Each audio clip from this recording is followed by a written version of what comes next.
Hey everybody, it's GauntletX and welcome back to some more Magic Arena, and today I'll be playing another quick draft of Dominaria United. So without further ado, let's get into the draft. Don't really have anything here for our rare, just a dual land, which is not the most exciting in this format considering the common dual lands are better in this limited format. There's a lot of cards that will care about the number of basic land types that you have. The common dual lands have basic land types, the rare duals do not. So unfortunate rare to open up, but we've also got Legomos, Hand of Hatred.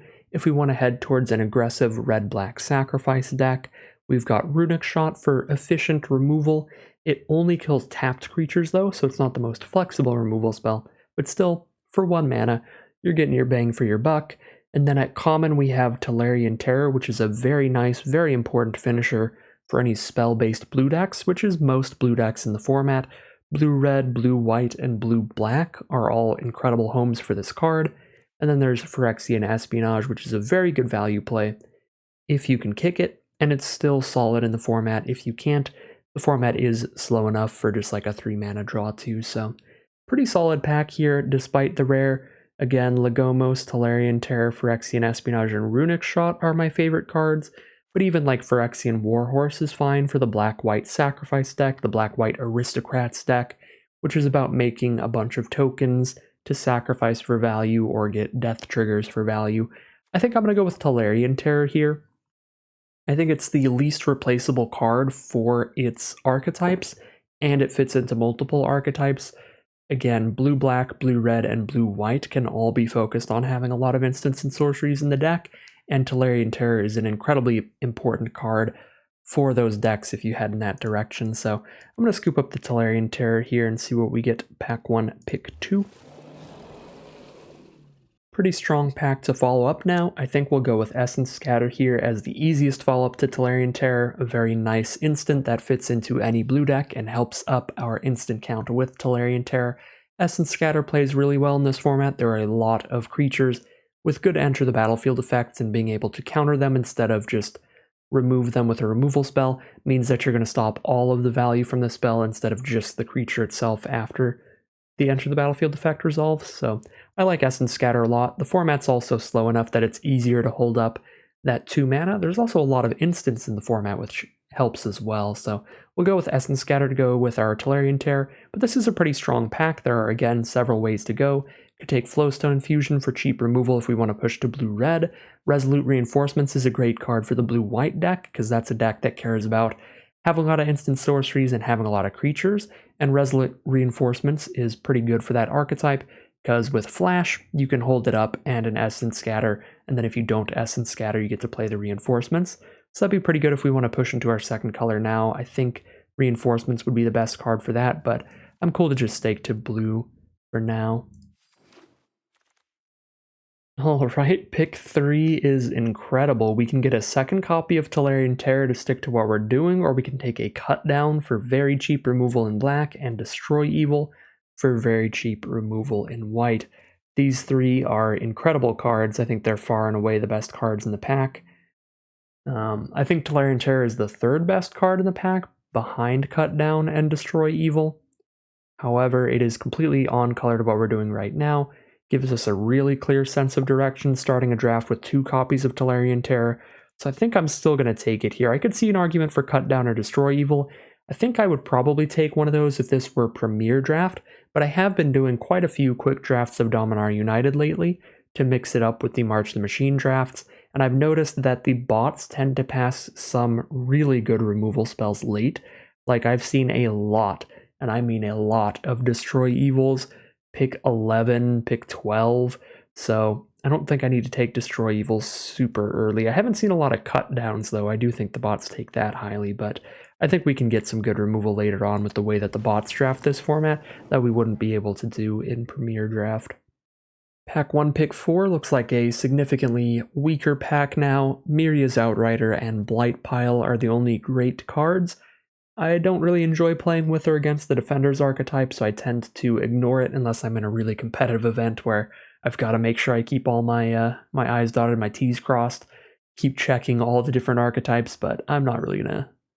I'm just gonna disregard all the Defender's cards. There is a Miria's Outrider, though, which is really strong for the Domain archetype. I think these two are far and away the best cards in the pack, however, neither of them are good follow-ups the way this draft is starting. We're only 3 picks in, so the best pick is probably to take Miria's Outrider and start being open to pivoting into a large Domain sort of archetype.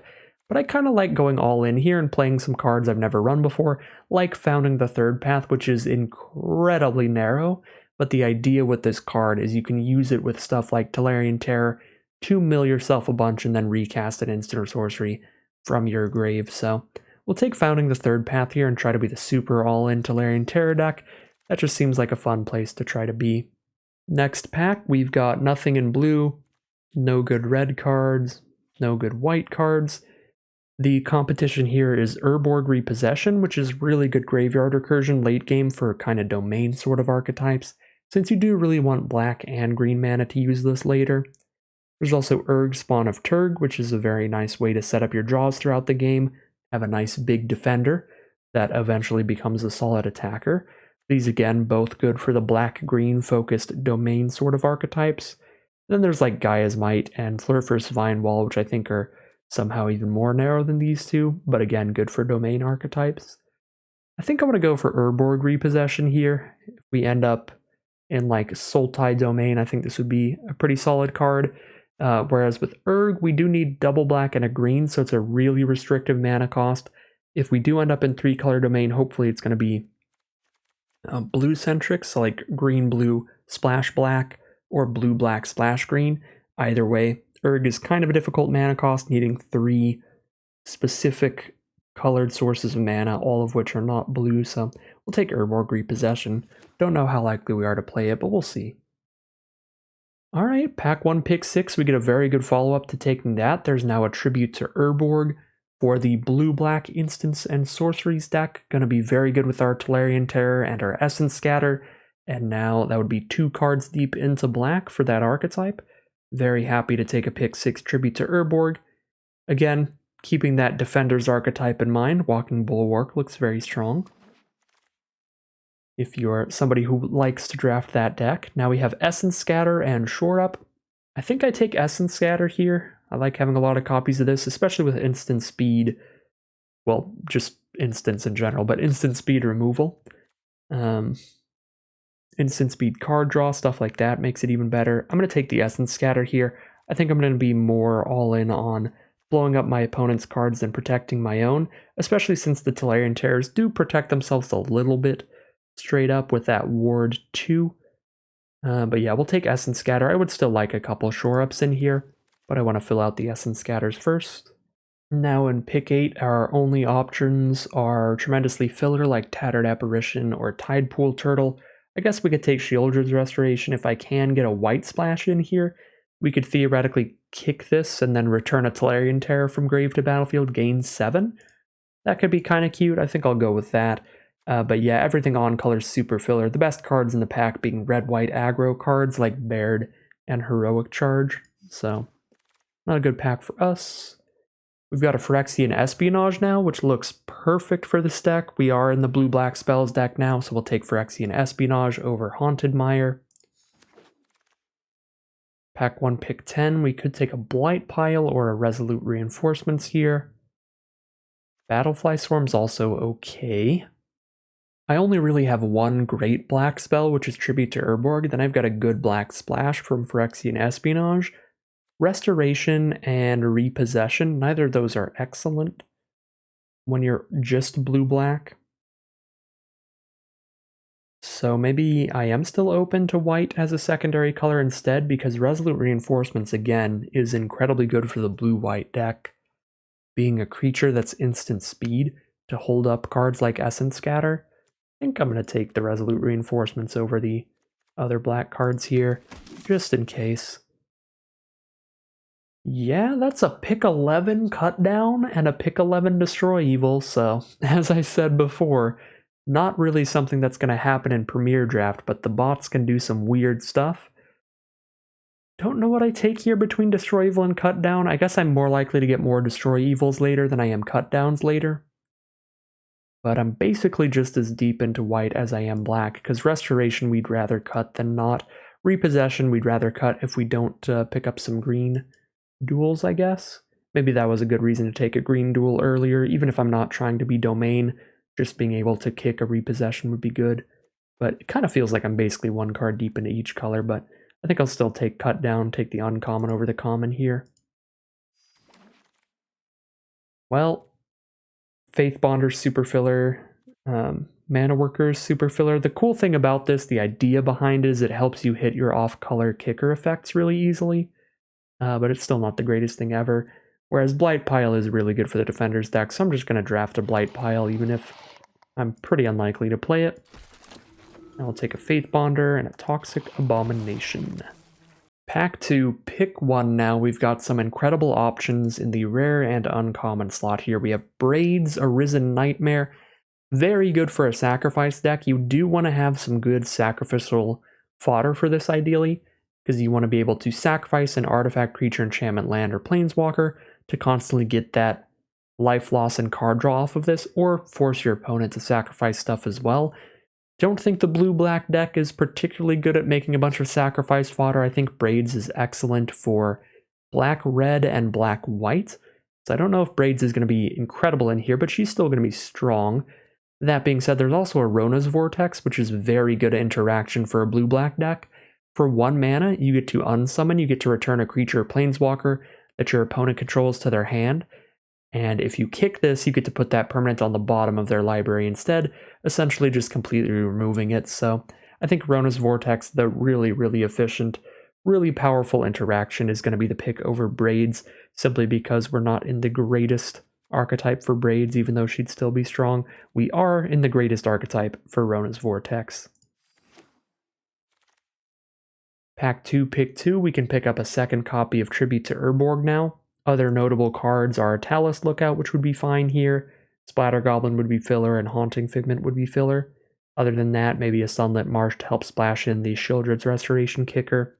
The Weatherlight Completed is really, really slow to get this thing to activate unless you're a very dedicated token-focused deck where you can make a ton of creatures. So if you're like the white-black archetype, really any white archetype, if you have a ton of token production, maybe it'll be okay, but for the most part, I ignore the Weatherlight Completed.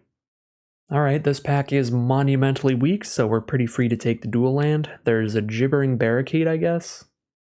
But outside of that, Bone Splinters is super bad unless you are specifically black-white with a bunch of like 1/1 soldier production.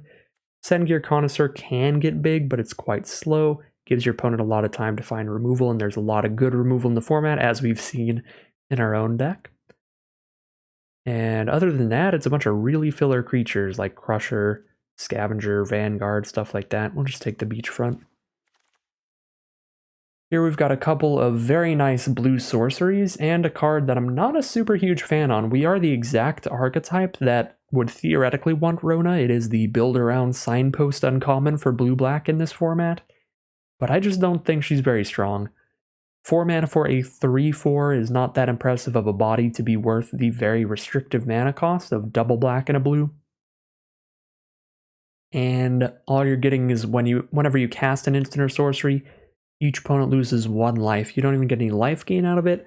Usually in these blue-black decks, you're going to be sitting here until you deal with pretty much everything that your opponent has on board, and then you start chipping away and killing them. So I don't think that making your opponent lose 1 extra life here and there really adds up that much, because when you're winning with these decks, you're usually completely winning on board, where you can just hit them with any size of random creature to finish off the game anyway.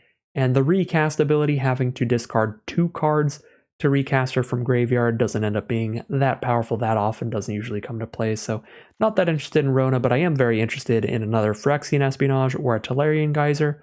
I think I'll take my first Tolarian Geyser. This card plays incredibly well with multiple copies of Essence Scatter. You can permanently deal with something if you bounce it back to their hand and counter it next turn.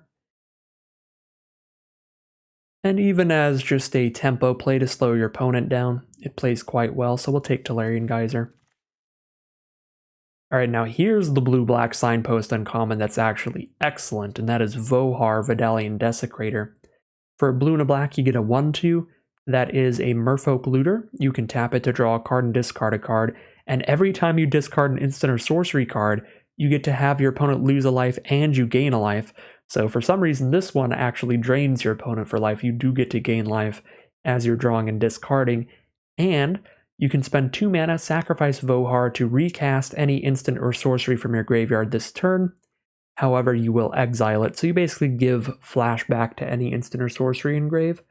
So Vohar is really flexible and really powerful, sets up your draws throughout the game, and then later on lets you flashback a powerful removal spell. You can only flashback at the sorcery speed.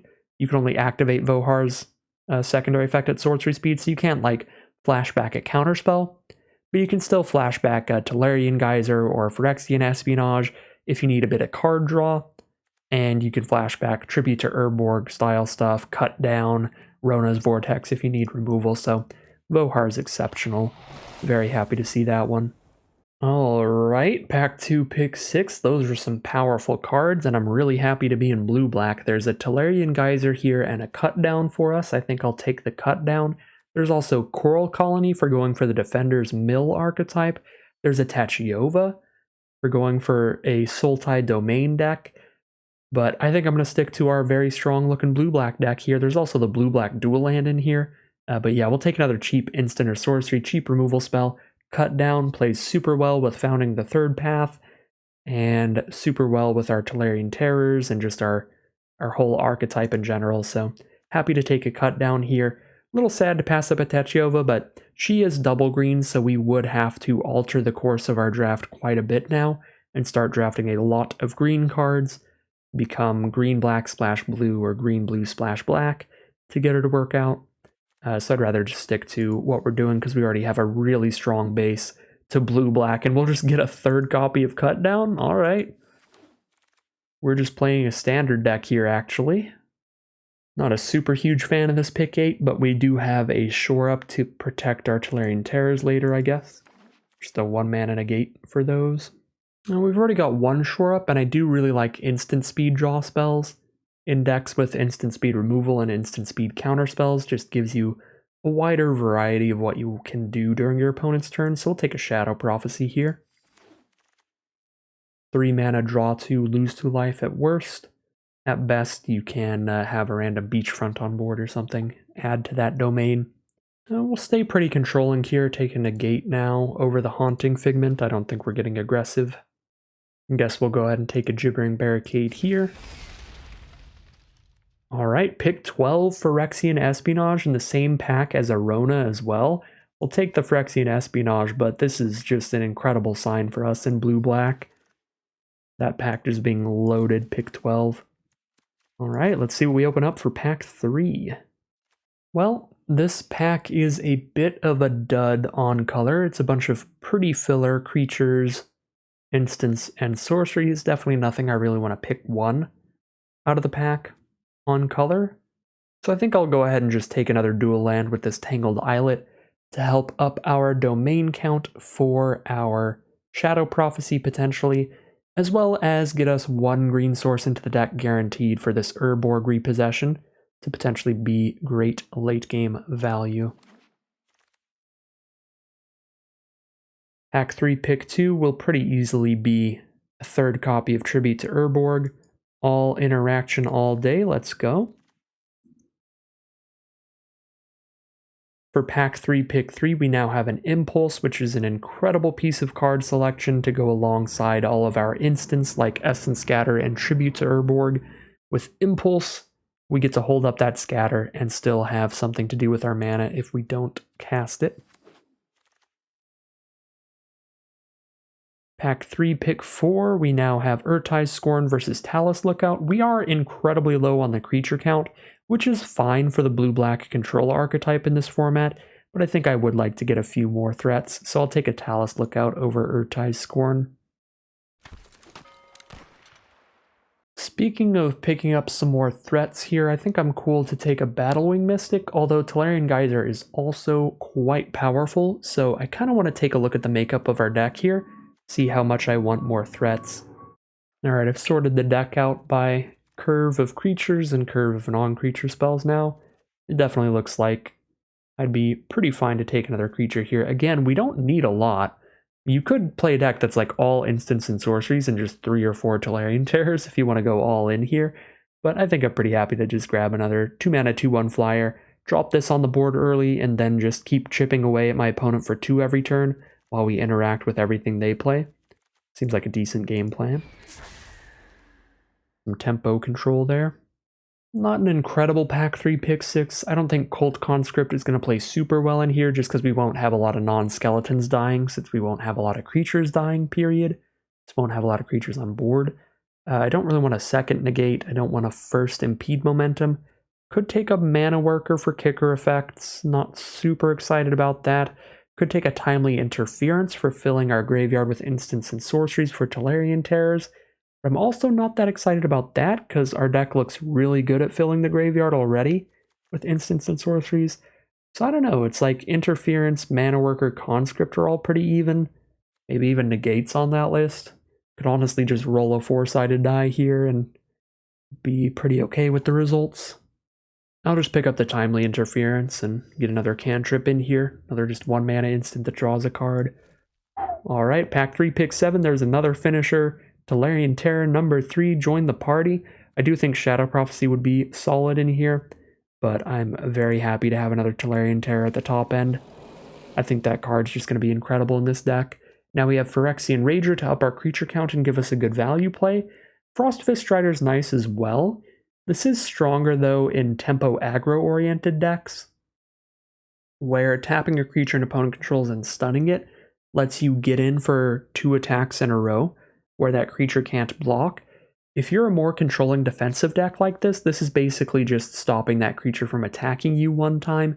You don't get too much value from stopping it from blocking that first turn that you tap it, so I think it's a good card, but it's really good for like blue-red, like more aggressive blue decks. This is definitely a controlling one where I think we'd prefer Phyrexian Rager to keep up on that card advantage, keep up on the value train. Pack 3, pick 9, a bunch of filler. I guess I'll take another negate, but I'm probably not playing it. Battle Rage Blessing that we're unlikely to play. Pilfer probably doesn't make the cut. Destroy Evil probably doesn't make the cut, but Aggressive Sabotage definitely doesn't.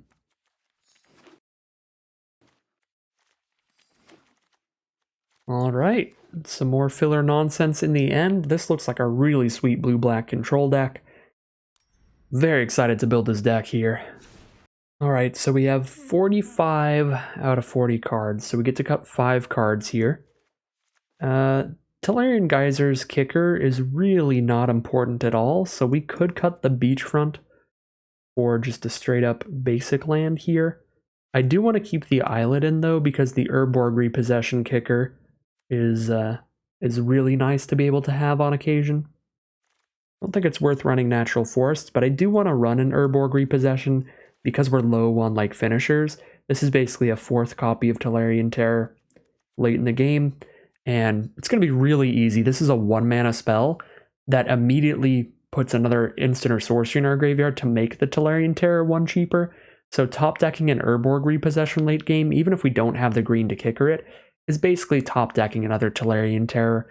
We just pick that up from grave and then immediately cast it for the same mana cost as if we had top decked it, because we just put another sorcery in our grave to make it cost 1 less to cast. So the 1 mana cost of the repossession is negligible.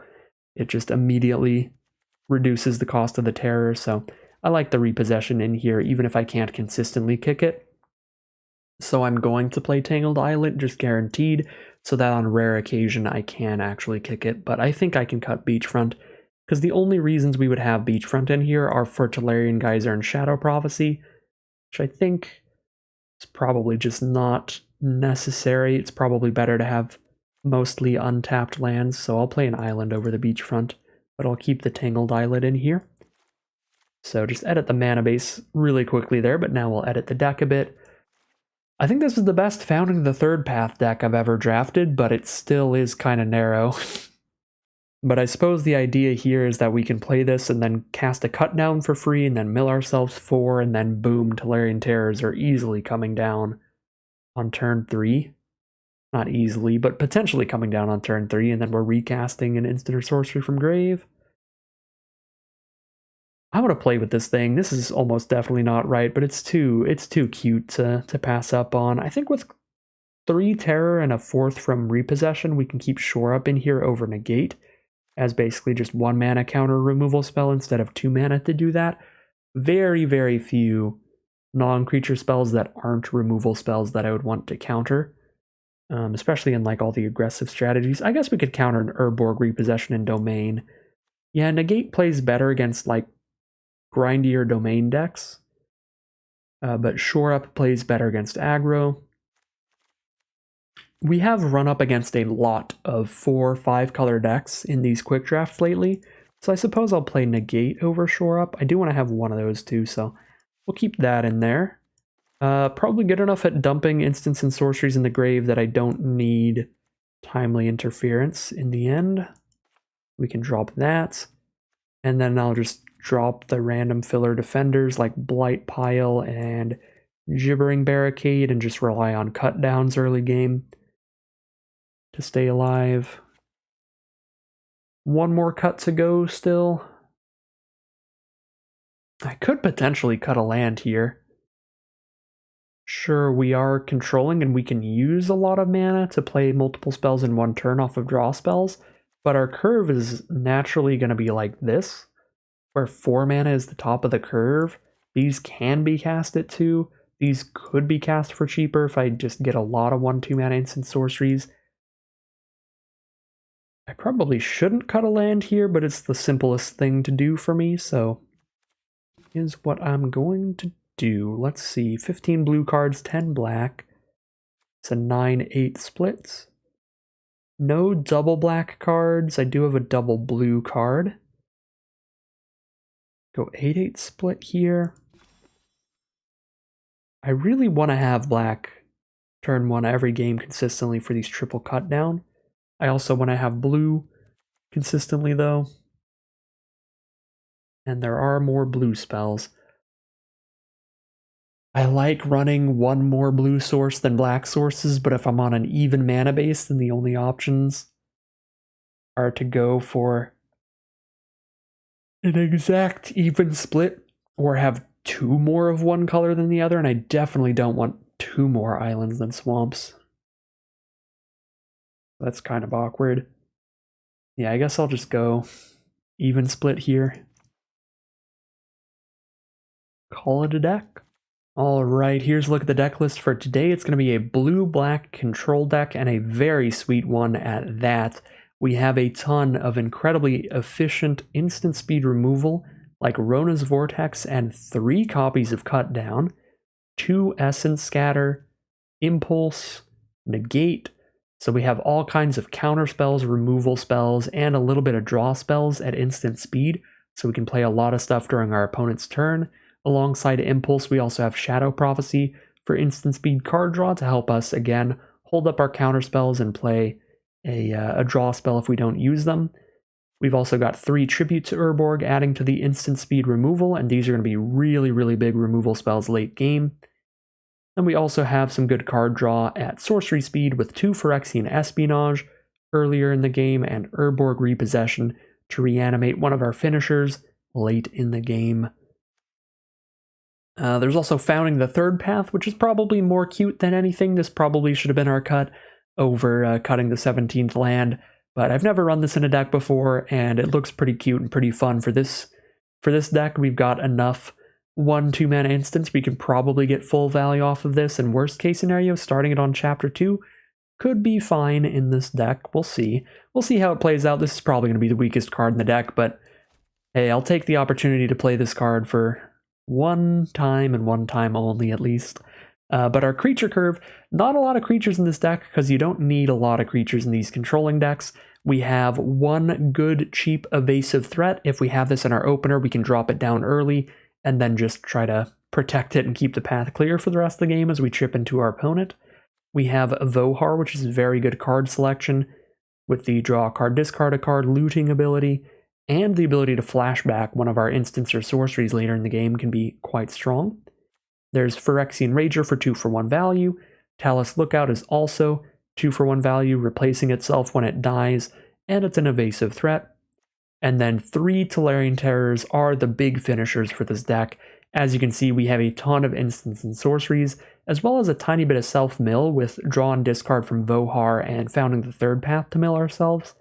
So Tolarian Terrors can usually be cast for pretty cheap in this deck, making them a very big creature we can drop out early in the game to do the same thing that we would with Battlewing Mystic, where it is just drop out our threat and keep the path clear to defeat our opponent with our one big boss monster. So that is the deck for today. Looks like a super sweet one. Very excited to play it, and one of the things that I love about this format is how really focused your archetypes can be, and they can also be really loose. You can be just 5-color playing everything domain, just playing a bunch of strong cards, and you can also be super focused mountain of instants and sorceries, blue-black control. You're also running just self-mill.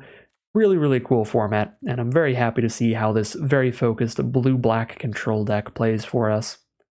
Alright, our opponent is on the play for game 1, but we've got an excellent hand here. Cut down into Essence Scatter into Tolarian Geyser for a 1, 2, and 3 mana play. We've got 5 lands total.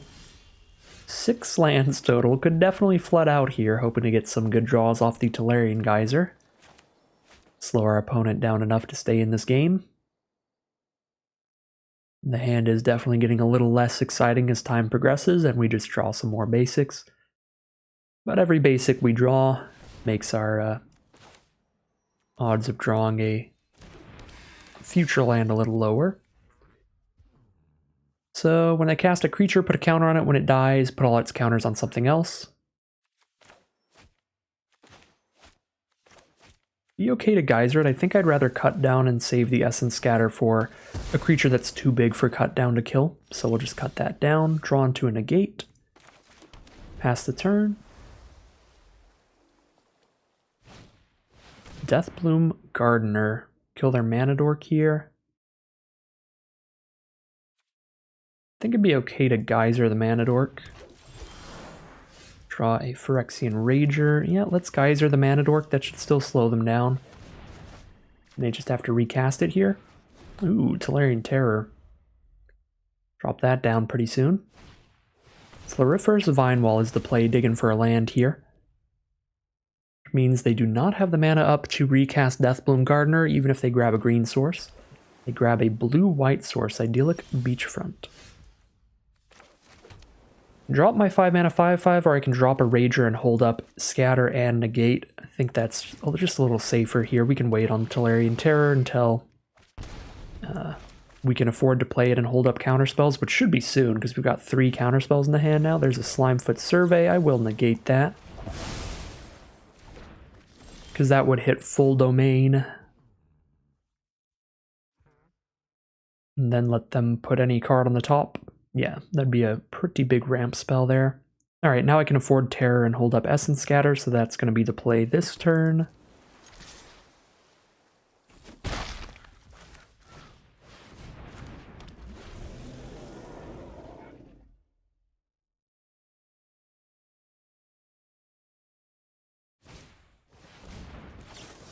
Counter the Deathbloom Gardener, keep them off red, and keep them from ramping up here.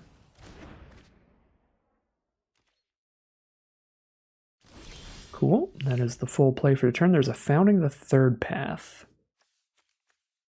Could immediately recast something from Grave with that, or I could go for the self-mill and then do it. Let's go for Chapter 2. Let's go for the self-mill here. Next turn we get to flashback.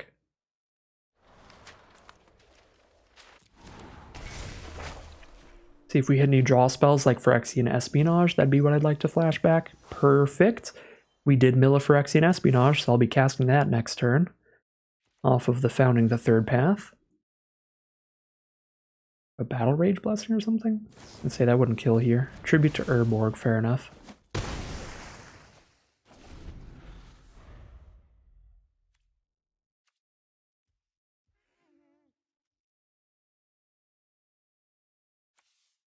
Play something small enough to die to this Tribute to Urborg, then we can just kill that with Founding the Third Path if we need to, so I'm not going to scatter anything this turn, I think.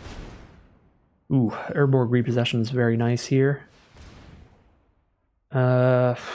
Could just cut down the beast collar. I do really want a Phyrexian Espionage, though. Do I want to Espionage badly enough to counter this? I think I do. One mana Tolarian Terror. There you go. Seems like a good thing to have here.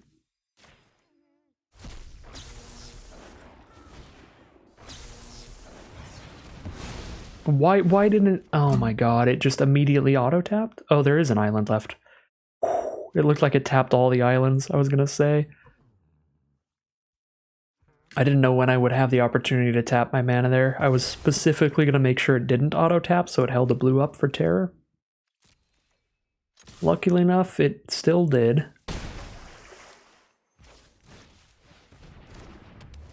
Alright. I've even got a repossession. I could just repossess and cast another terror. Could have done that right now if it didn't auto-tap. But again, I'm not familiar with when it chooses to tap your mana on Founding the Third Path casts.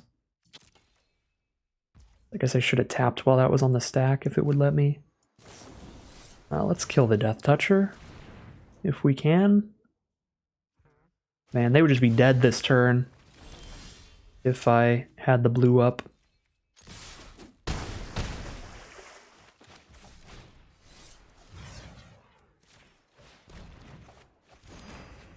The second blue up specifically. But again, at least it left one blue up. That's not the end of the world. They are over it, and that was picturesque. That was exactly what you hope you can pull off with this kind of archetype here. Really, really demanding lead on the game, just harassing everything that our opponent tries to cast, just getting a wrench in the works there, countering their mana dorks and killing them, countering their big mana ramp spell to keep them off the full domain, the Slimefoot Survey type stuff. Again, our opponent did miss quite a few land drops, which did hurt them, but part of that was thanks to us being able to counter the Survey, keep the Deathbloom Gardener off the board as well, to really, really hinder their mana. And then again, that late game just slamming down Tolarian Terrors, reanimating Tolarian Terrors, completely demanding lead on that game. Really good stuff from the blue-black there. Really good stuff from the blue-black deck there. Here we are for game 2. Mono-black hand is not where it's at, but we've got to cut down. And if we hit a blue source, we're doing really well. We are on the draw. Cut down should keep us alive for the first few turns. Got probably 3 draw steps to hit a blue source and still be in the game. I think our deck's good enough to come back from a mold to 6 if we start with 2 colors. Not going to be good enough if I miss on like 4 or 5 island draws here. It is 8 blue sources out of like 33 cards though. What are the odds of missing like 4 or 5 blue sources in a row? Pretty low.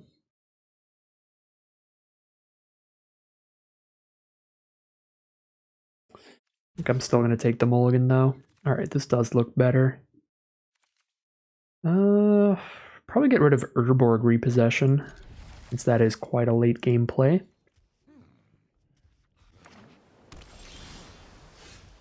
Alright, let's get things started here. Our opponent rolls out with an idyllic beachfront into an island, so blue-white stuff. Battling Mystic turn 2. Vortex that right now and scatter it next turn. Seems fine to me. I have Founding the Third Path to recast one of these from grave later. Well, by one of these I mean the Vortex. We can't recast a counterspell with Founding the Third Path. I think I would actually rather Tribute to Urborg now. Since that can kill the Battling Mystic, but not bigger stuff potentially, whereas Scatter can counter anything later. There's a Vohar, but I'm going to hold up Shadow Prophecy so that I can hold up Essence Scatter. They play a good creature, we scatter, they don't, we Shadow Prophecy. A 2/5 is not a good creature, so let's draw 2, pick up a Tribute to Urborg. Oh, we get both of these, we're drawing both. It's a draw 2.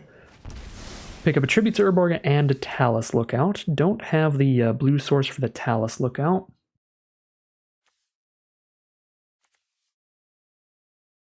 I can kick off of Founding the Third Path still, right? I think I can. But I think I'd rather hold up Scatter and Tribute the Turtle during their end step if I don't Scatter. I think I'm still just holding up the counterspell. Oh, Scry one in the upkeep. Alright, we're probably just killing the turtle then.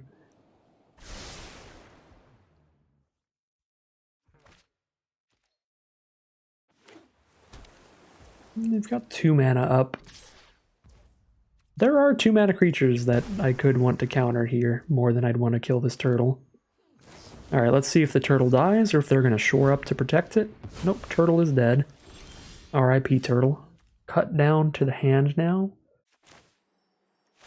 I'm really looking for another blue source here. I can't cast anything without holding up Scatter, or while holding up Scatter, unless I hit another blue source. Alright, kind of relying on cut down a bit here. Let's drop Vohar.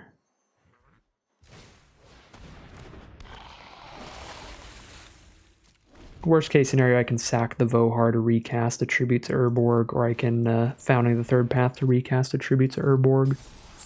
Impede momentum is super fine. I can deal with having a stunned Vohar. There's a Tribute to Urborg. Okay, now I think I'm very safe to not hold up Essence Scatter this turn, so we can drop the Founding the Third Path.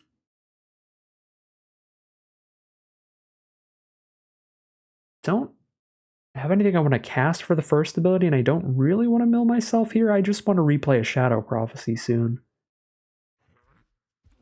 Means I kind of think I just hold on to it, actually. Because I'd just be playing it on Chapter 2 to then next turn spend 3 mana on a Shadow Prophecy. I guess it's probably better than not using my mana right now. I guess I could just mill my opponent. Because my graveyard's already plenty full. Oh, their domain. That explains a lot. Red source Territorial Morrow, that's why they're not doing a lot early game here.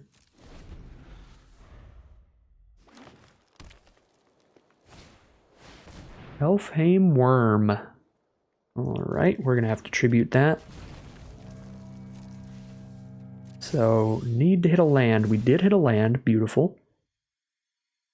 I can Shadow Prophecy here, but I can't do that and tribute this Elfheim Worm. I'm already a little ahead on card advantage.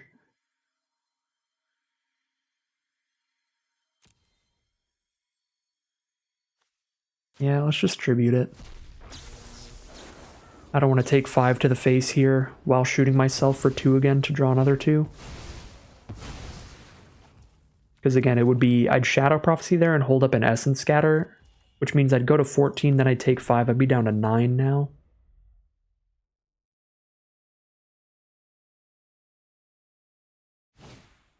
Llanowar Loam Speaker. That is a perfect target for cut down. Makes me really mana efficient. I need another land to kill that terror, but if I hit one I can tribute it, and we're good. Do not hit a land yet, but I've got an impulse to help get there. Hold up, tribute, take 5 to the face. Impulse for a land during their end step. Could sack this Vohar, but I don't have anything that gets around the ward. I need 6 mana up either way. So take 5, go to 11. Miria's Outrider, that is definitely a counter. Because if it resolves, shoots me in the face for a lot. Okay, do not hit the land, that is awkward for sure. At 11 life here. Can espionage them now that I'm not holding up an impulse. I'd only be holding up a tribute, which can't even kill terror till I have 6 mana regardless. So I think I do espionage here. Kicked, get their last card out of their hand. Digging 2 cards deep for the land. There we go. We find it. Get rid of a Flowstone Infusion. Beautiful. That's the removal for Vohar, and we just got rid of it. Excellent.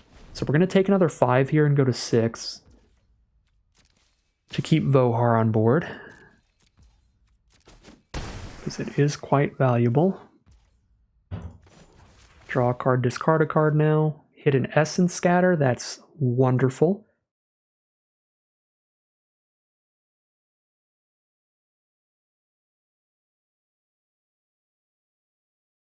Discard a Swamp Tribute during the main phase to give them one less opportunity to draw into a Shore Up or something. Do I? No, I'll give them one more chance to draw into a Shore Up so that I can hold up Essence Scatter if they draw another Miria's Outrider. Feels pretty important to be able to counter a Miria's Outrider. That would shoot me to 2 and get a 4/4 on board, which is just really bad. Okay, I am going to play around Shore Up here. If I don't block and then they Shore Up against my Tribute to Urborg, I'm just dead. Or any kind of combat trick. Alright. Tribute to Urborg resolves. Phyrexian Espionage unkicked, so they just draw 2. No black source for them to kick that. Draw and discard. 4 mana for Talus Lookout. I would like another island. I don't know if another swamp is that valuable. Being able to play Lookout and hold up Scatter or something would be great. Yeah, can play Rager and still hold up Scatter Impulse even on 6 mana. Scatter or Impulse on 6 mana. Yeah, I think I'm just discarding a land again. Tolarian Geyser. Alright. Drop a Rager. Go to 5. Beautiful. Beautiful, beautiful, beautiful. That is another blue source. So I can cast a Talus Lookout and still have Scatter up. Haunting Figment. I think I can Geyser that for now. No deadly enter the battlefield effect or anything. It's Impulse. Grab a Tolarian Terror, I believe. 1 mana 5/5s, absolute classic.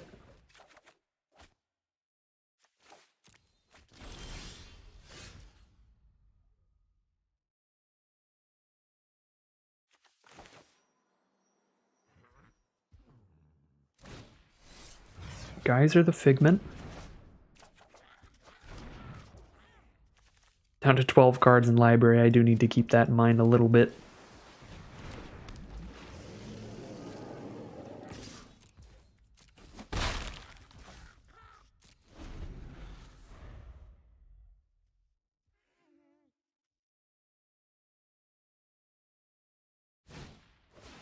The Weather Seed Treaty cannot counter that.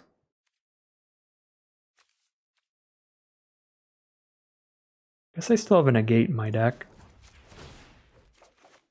That is not the negate.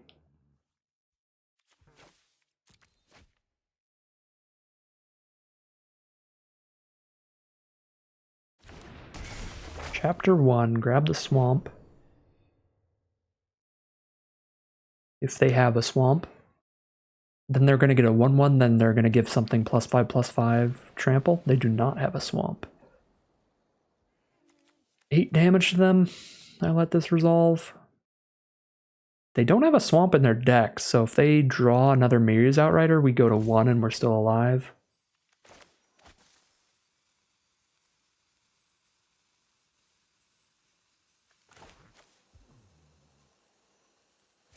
I'll counter this. Try to kill them in just a couple swings here. Another Tolarian Terror? Well, now it's definitely possible to do so. Draw and discard right now, see if I can hit more interaction. Tangled Island is not more interaction, but it's better than playing an island this turn. Yeah, because I haven't hit Urborg Repossession yet, so that makes that a super live draw. Alright, they are more likely than not just dead next turn, but we are completely tapped out. Unless I want to recast a cut down at sorcery speed against nothing. Okay. Completely tapped out. Let's go. But then they super die next turn. Techiova. Alright, that's a thing. They would need a combination of spells to kill me here, though. If they just play a land, we're still not dead. There's the land for Techiova, which is bad for me, for sure.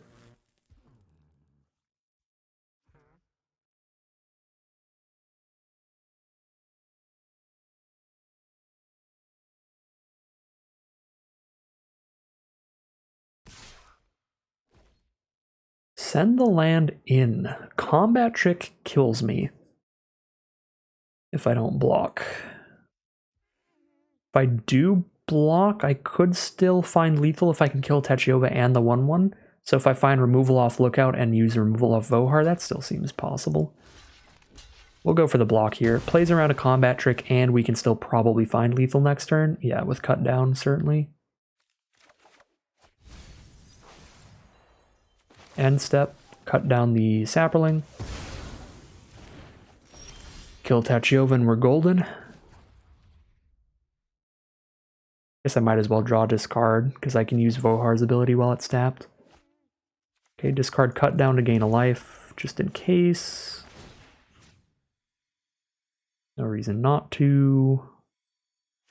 Actually, I guess it might be better just discard a land and keep a cut down in hand as the just in case. But this is super dead on board.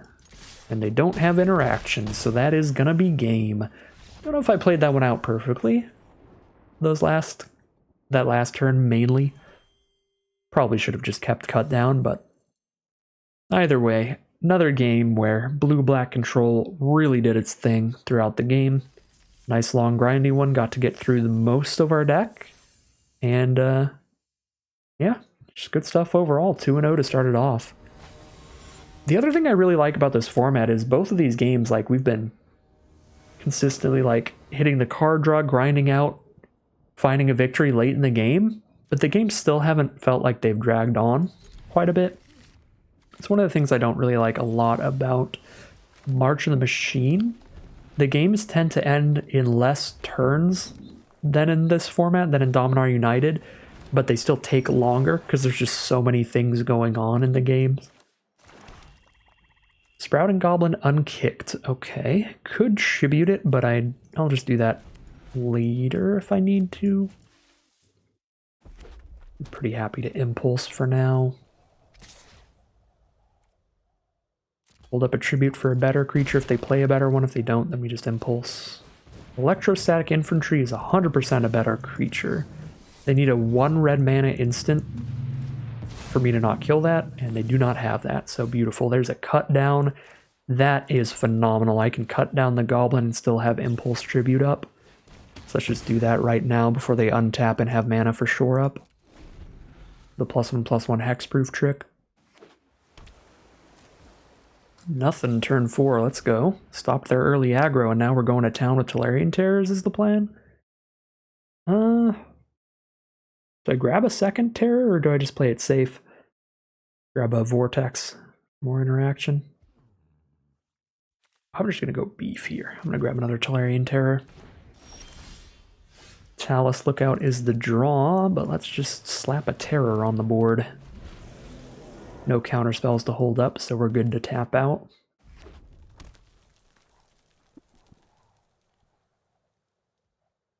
They would need a removal spell that can kill a terror for only 3 mana to be able to kill it right now because of that ward 2, so 3 mana deal 5 would get there, but I don't think there's a 3 mana deal 5 in this format. There's a 3 mana deal 4, and blue certainly doesn't have an out. Blue would just bounce it to our hand. Alright, they've got a 4/4 Mirya's Outrider down, which I could tribute to Urborg, but I think I'd rather just get another Tolarian Terror down. Boop. And then we can set up Vohar tribute to Urborg next turn. Ooh, maybe not. Maybe I'm going to kick the tribute to Urborg to kill Balmor, because this card is very explosive. giving the board +1/+0 trample for every instant sorcery they play. I think it'd be okay to force them to use like a shore up during our main phase, so they can't use it as a combat trick, nor can they use it during their turn aggressively, so let's just tribute right now.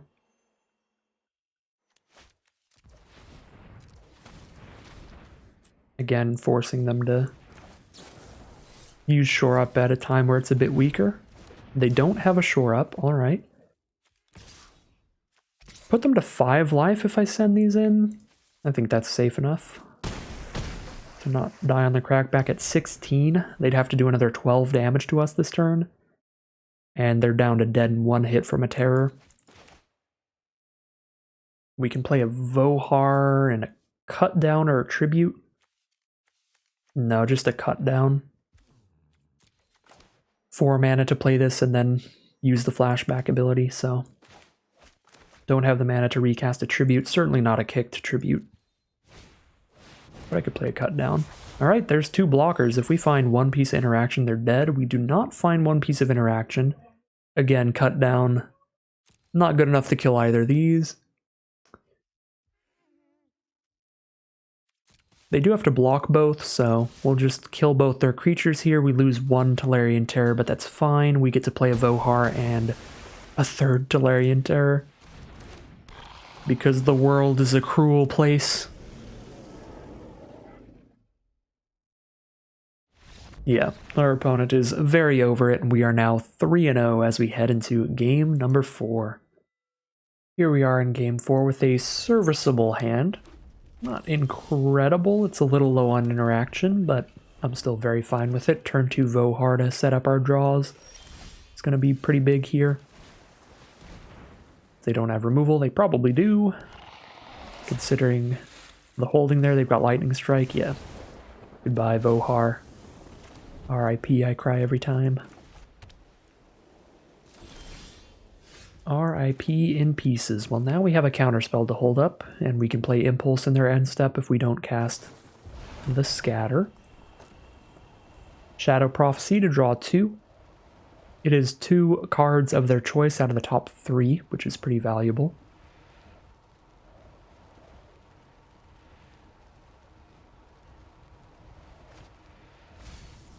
Alright, they choose to mill a Garna, Bloodfist of Keld, so they are probably just black, red, and white.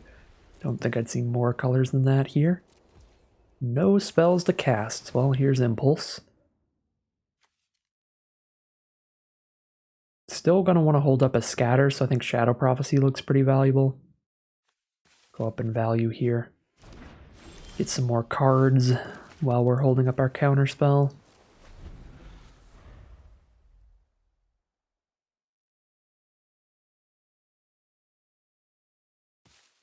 Tribute to Urborg was a good draw for us as well.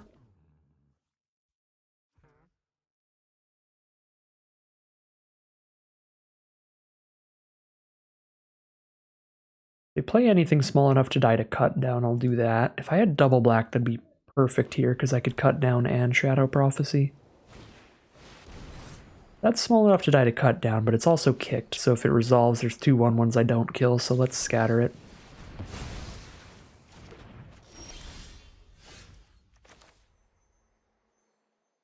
Don't have a counterspell to hold up anymore, so let's Rager.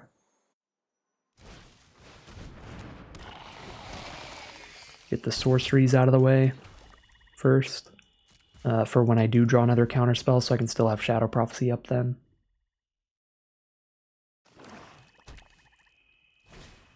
Argivian Phalanx. Can't cut that down. I can kick a Tribute to Urborg on it, but not right now.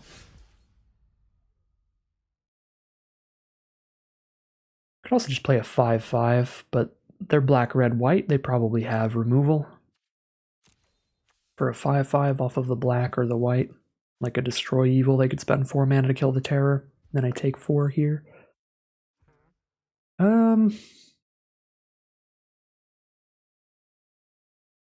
I could probably take 4, just use life total as a resource here and drop Espionage. I don't know if that's the best plan.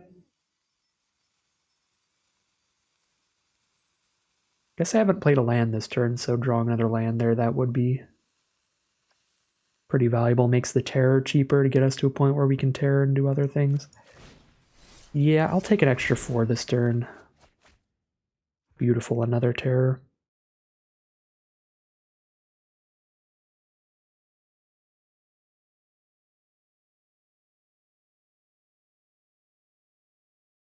Another land as well. Probably 2 of the best draws we could have had. So now even if they have a removal spell for one of our Tolarian Terrors, we'll be able to have a 5/5 on board. Plus I do have my Urborg Repossession. It's kind of like a 3 Tolarian Terror hand. Okay, they're going to discard a tap land. We'll drop our island and pass the turn. Ready to take 4, go down to 15.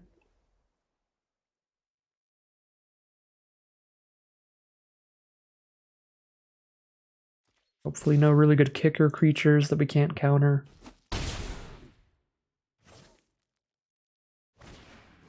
Coalition Warbrute, that's a big scary dork. That trample is pretty big. They could have the +1/+1 protection from anything spell here. That would not be good for me. Or it's not protection, it's indestructible. That would actually be fine. If they give it indestructible, it still dies.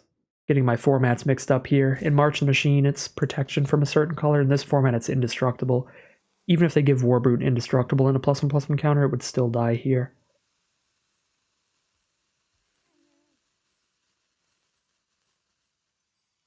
I think that's all they could have mostly, is just give them it indestructible, so I could wait and do this during their turn. If I do it now, my terrors cost 3, which is still too much mana. Still not affordable. Yeah, let's pass and do it during their turn.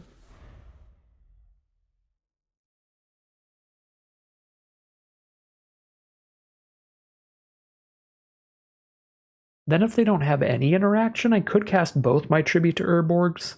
One to make the Warbrute a 1/2 and block it with a 2/2, and the other one to just kill the Phalanx. And then if they do have interaction, then sure, they can use a combat trick to kill Rager. I guess it'd be a 2-for-1. They'd use a combat trick to kill Rager and my Tribute to Urborg. Might not be the best.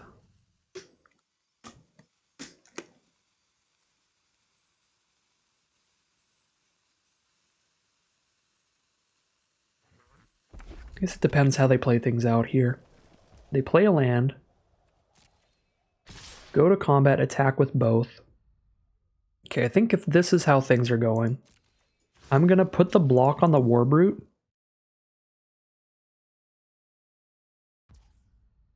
And then I'm just going to -2/-2. If they don't do anything, I'll take 4 and kill this Warbrute, and if they do something, then I can also Tribute. Creatures you control get +2/+2 until end of turn. If it was kicked, whenever a creature you control dies, draw a card. So the Warbrute still dies. And I can Tribute Phalanx before that resolves, so they don't draw a card off that too. Alright, yeah, that worked really well. They draw 1 card here. Alright, perfect stuff. Perfect stuff. If I want to cast both terrors, I have to Shadow Prophecy right now. Do I have a terror in my grave? No. So let's Shadow Prophecy, double terror holding up a cut down.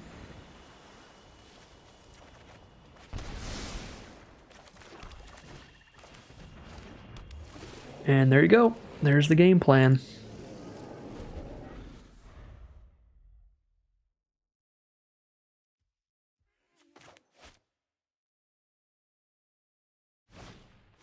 Jaya's Fire Nado. That is big enough to kill a terror.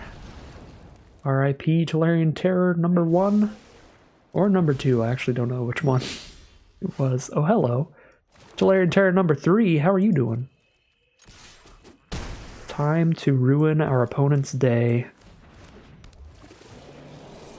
Best turn ever. Let's go. Yeah. All right, they scooped them up there. That is going to be 4-0 now as we head into round 5. If we can get a victory in round number 5, that is going to push us up into the mythic ranks. All right, here we are for game 5. We've got double Essence Scatter in the opener. No instants to hold up instead of them, which is a bit awkward. But we have both our colors as well, so we're doing pretty good on mana. So I am going to keep. Let's see what we draw into. Oh god. Turn 1 Walking Bulwark from our opponent. They're doing some Defenders shenanigans. Here's hoping they do not have the Wing Mantle Chaplain. But for now, I'm just getting beaten down by a 1-mana 3/3. I guess they have to keep committing mana to keep it attacking here, which is good. Natural 3-color, Forest, Mountain, Island, let's go. 5-color domain, all basics. Back at it again. Yeah, this bulwark is a problem, and I can't do anything about it until I can Essence Scatter something so that my tribute to Urborg can give -3/-3. Or I could draw one of my 3 cut downs. Be pretty good. Alright, so far just blue, red, and green, but there's a Relic of Legends for a man of any color. Here comes the bulwark. This is going to be the most embarrassing way to lose a game. I'm just going to die to a single walking bulwark. Oh my god. Yeah, I literally can't do anything else still. Can't even play this just to gain 3 because I can't target a creature in grave when there are no creatures in grave. Oh, is this what's going to keep me from Mythic? Who would win? Gauntlet X or 1 Walking Bulwark? There we go. We're back into the game. We have an actual game of Magic upon us now. If they play something good pre-combat, we scatter. I think I go to 5 here. I think I legit... Well, if I go to 5, I could die to a Miria's Outrider later. Maybe I do Tribute here. Mid-combat. Maybe 4-mana creatures are super scary. Most of them would probably die to another Tribute to Urborg, so let's actually kill this during combat. I guess the other thing is it would play around combat tricks to hold off till end step. Because then they would probably play another creature and then wouldn't have mana up for a combat trick. Okay, they do let it resolve, so whatever they had, not something they want to use there. And they just passed the turn, okay. 1 land away from Tolarian Terrors. I've got Essence Scatter or Tribute to Urborg to cast as well, and if I play one of these, I can also start playing Tolarian Terrors, because that'll fill the grave for instants and sorceries. Najal, I would rather Tribute it if I can, and save Essence Scatter for things with good enter the battlefield effects, and I can Tribute that. You know what they have here, probably? If they have something, 1 red mana, that's +2/-2 instant. And they have something, so probably that. I guess Relic of Legends to tap Najal. Never mind. Yeah, that's just Relic of Legends giving them priority for Najal, so we have no idea for sure what they have. I think I just play it real safe here. Yes, I can play a Terror, but I want to have Essence Scatter.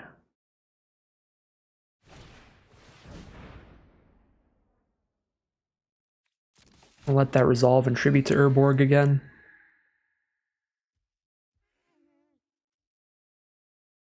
Because it doesn't have an enter the battlefield effect. It can get big and scary, but not this turn, because it can't give itself haste. So we'll just Tribute it in the end step. That makes Tolarian Terrors 3 mana now, which means I have the mana to play a Terror and hold up Scatter, and now is where we can start trying to take over the game from a safe position. Play a Terror, hold up a Scatter. If we end up scattering something, then we get to a point where we can Espionage and play another Terror, because Espionage will reduce Terror's cost by 1, Scatter and Grave reduces the cost by 1, so next turn we might have a 1-mana Tolarian Terror, which means kick to Espionage, cast Terror is the play if we scatter, and we definitely scatter Defiler of Vigor. Let's go. Blue-black Ruiner of Days is back at it again. Here comes Yosha declares war for a 0-2. They can shoot me in the face. No, they can only shoot creatures with that on turn 2. Okay, but they can hit me with a 4-4 later. So let's keep up Vortex to kill that later. We did scatter, so if I espionage into a blue source, we get to play Terror here. If I espionage into a black source, I can repossess nothing. Alright, so we're really hoping for a blue source, but I'm still going to kick this. Alright, no blue source, but we hit another Tolarian Terror for later, which is excellent. We are out of counterspells here, so whatever they want to do, they've got it.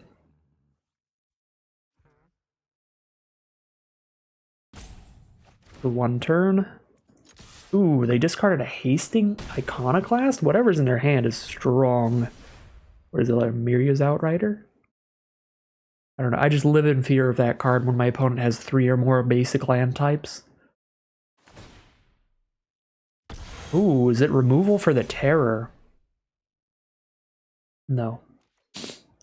They're just gonna let the ability get countered.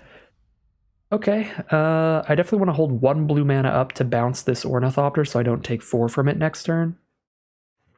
Or bounce the Relic if they choose to animate that. So 1 blue mana up means I can only play 1 spell this turn. It's got to be 4 mana or less. Can't play the Lookout because that's double blue. Let's just play another Terror and hold 4 mana up, I guess.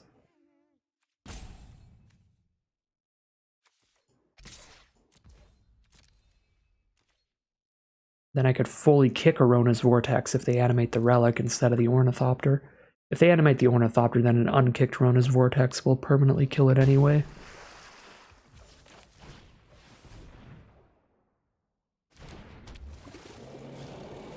One mana 5/5 Ward 2 is so good late in the game in these archetypes. These control decks. Well, really these Spellslinger decks. Blue-black is the control-y one. Blue-red is the tempo aggro one. And blue-white is also kind of tempo aggro. They've got bounce spells and a lot of tokens in that one.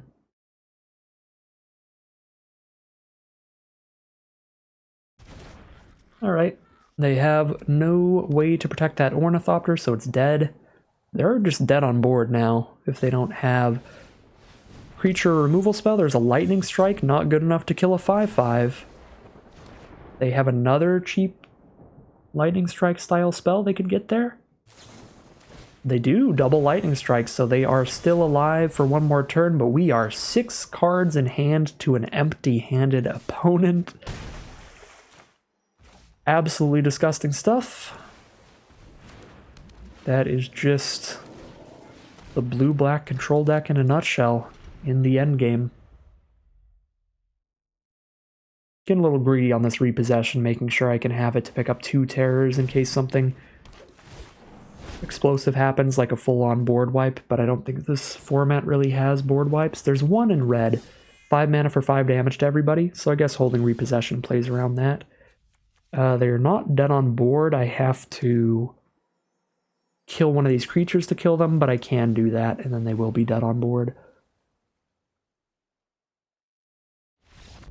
Alright, and there's the concession. They see the writing on the wall, the founding the third path, letting us recast a removal spell from grave, and that's going to be 5-0 for this blue-black control deck, and a rank all the way up to the mythic tier. Here we are for game 6 now. Our opponent is on the play, but we've got a very, very good hand. Cut Down, Essence Scatter, Tribute to Urborg, and Battle Wing Mystic. Keep the 7. See what our opponent is up to here with their turn 1 plays. They go for a plains, pass the turn. Let's drop our tap land, get it out of the way here. We have 2 Cut Down and a Tribute to Urborg to kill small creatures. So, well,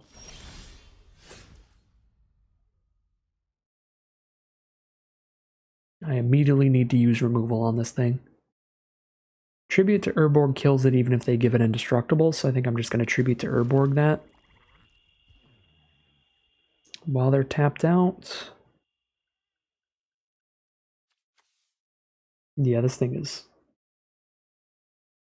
spooky. I was gonna say I'd be really free to play Battlewing Mystic turn 2 with 3 removal spells for anything that resolves through an Essence Scatter, but kind of want to just kill that thing ASAP. I only have 1 black source, so it's not even like I can play Mystic and then next turn Tribute plus Cut Down, which is what I'd be pretty happy with. Yeah, I think we just want to kill that like immediately. I'm going to do it before they untap and have the ability to maybe put a +1/+1 counter on it. He's going to let them get one thing through an Essence Scatter, but again, we got double Cut Down for that. The reason I'm not using Cut Down is because they could discard a card to counter that.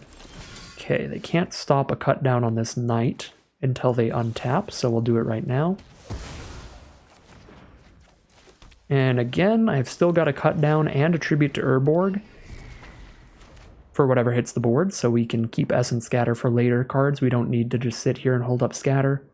We can drop our flyer. Electrostatic Infantry.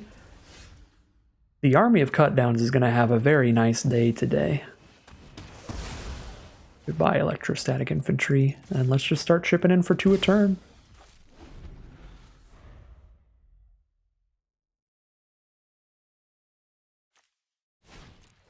Wrath, Weatherlight, Stalwart. I think I'd rather tribute that than Scatter. Although, I guess the problem with that is I don't get to hold up Scatter this turn. Well, I could just Geyser it for a turn to give me the time to still have Scatter up for now. And then if I hit another land... Beautiful. Now I can tribute after I untap and still have Scatter up for their next card. Well, I'll scatter that one because it's got a good enter the battlefield effect. Tribute Wrath. I've got the mana to play the Terror and still have the 4 up for the Tribute. They're stuck on 3 mana, so they're unlikely to be able to kill this Tolarian Terror. 4th mana for our opponent could be 2 2-mana cards. They do have 2 2-mana cards, Wrath and Electrostatic Infantry. Rather kill Wrath, I think, because it has the potential to give them some card advantage to try to draw out of this. I guess Infantry's the only card that could get big enough to, like, kill the Terror. It's really close. I guess I'll go for Infantry, though. Make sure the Terror can just keep getting in freely. Talus Lookout is the draw, not a bad one. They're down to 7.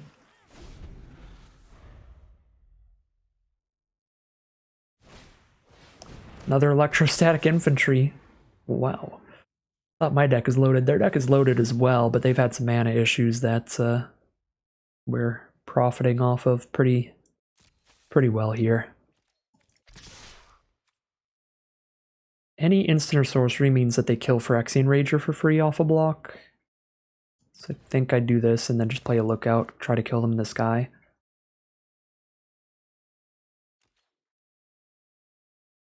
Yeah, they just block Rager with Infantry, and even if they don't have an instant or sorcery, they just get to block Rager with Wrath anyway. Alright, so there is the Impulse, so very good thing I did not send in the Rager. That is a very big card draw for our opponent to try to find a way out of this. But they are down to 5, facing 5 power in the sky, spread amongst 2 creatures. And we have an Essence Scatter. If their hope to survive here is by blocking, we can counter whatever creature they try to play as a blocker.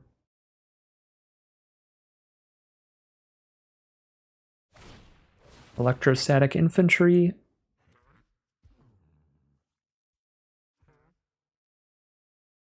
I feel like it's going to be that plus try to play a removal spell on one of the flyers.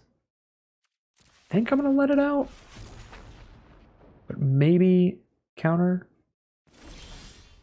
What could they have for 1 blue and a white against one of my flyers here? I don't even know. Could Vohar for a tribute to Urborg. Not going to actually be big enough to kill one of these if they play a spell. I probably should have scattered the infantry.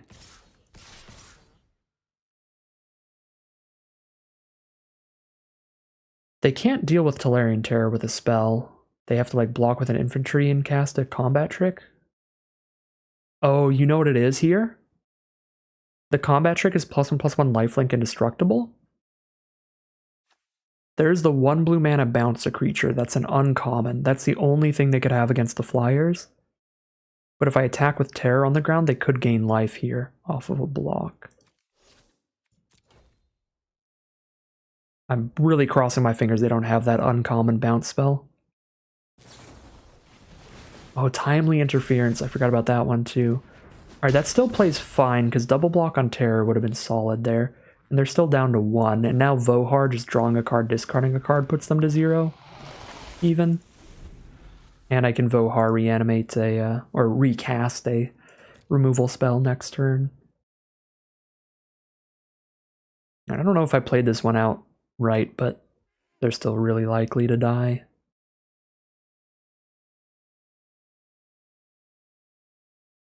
In a multitude of ways, if any of these flyers remain, they die to a flyer. If Vohar remains, they die to Vohar's draw discard.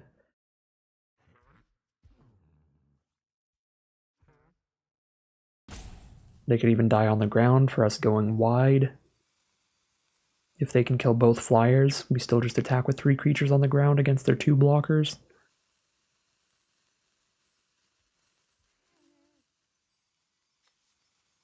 They've got a full playset of electrostatic infantry. Yeah, their deck is sweet.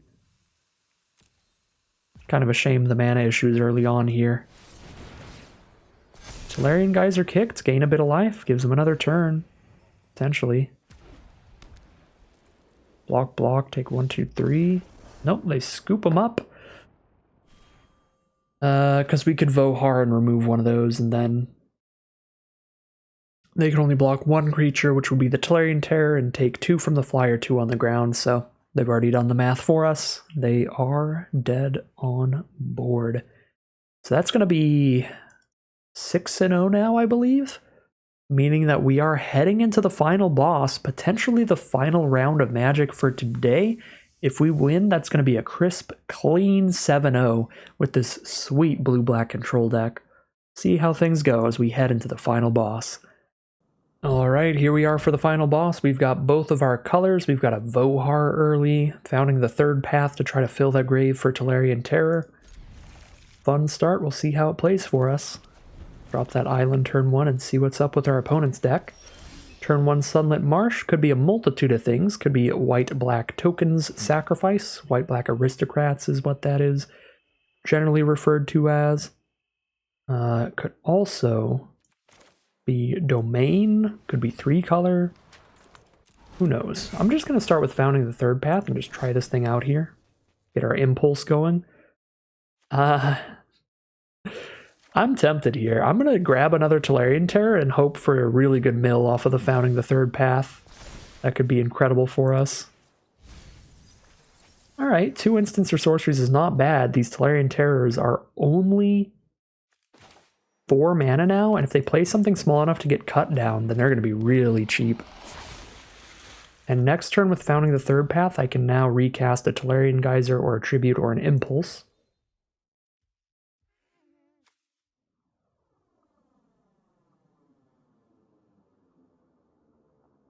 They do look like their domain, white, black, and green from them so far.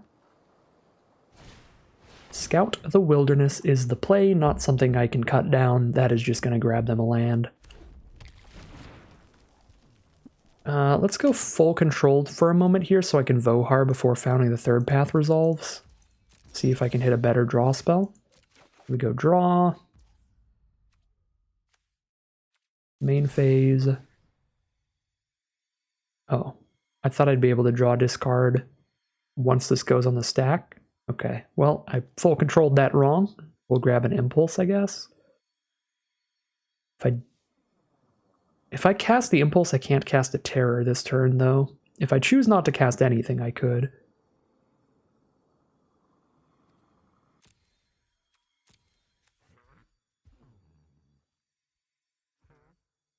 Oh, I have to exile it. Dang. Okay, well.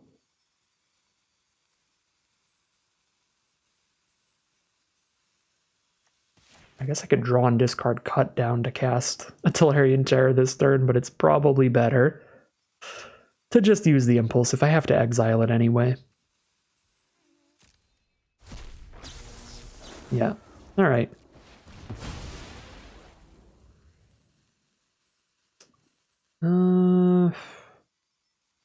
Grab an Essence Scatter here then. Yeah, Essence Scatter's pretty solid against Domain.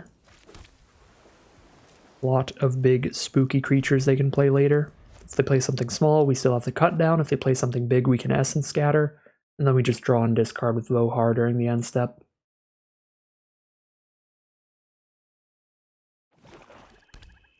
That is all but one color now. The only color they're missing is blue, and that's a kicked Scout the Wilderness. Card's actually really good against us, because it gives them multiple creatures without counting as a creature. And we don't want to cut down 1/1 tokens. Another Tolarian Terror?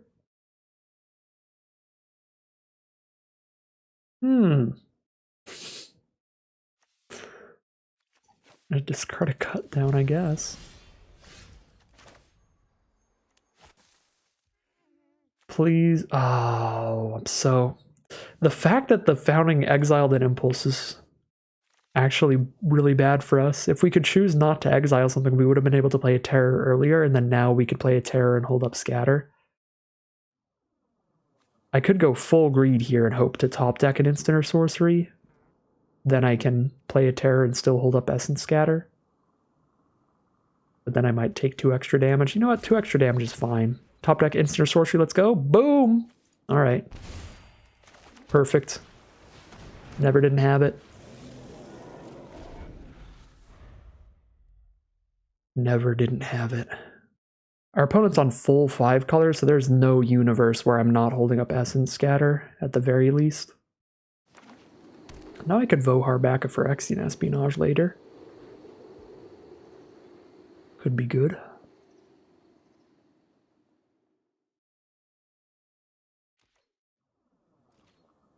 Just gonna pass turn, okay. Got a Battling Mystic now. 3, 4, 5, 6 mana. Play a terror and hold up a Scatter again, that's probably the line. We are back to end step Vohars, I believe. How valuable are more lands? Are they worth playing still? I think so. We want to get to like 7 mana to sack Vohar and recast Espionage later, potentially. They have a 4 damage instant. The Hurloon Battle Hymn. No, destroy evil on the fresh Tolarian Terror. Okay. You got it.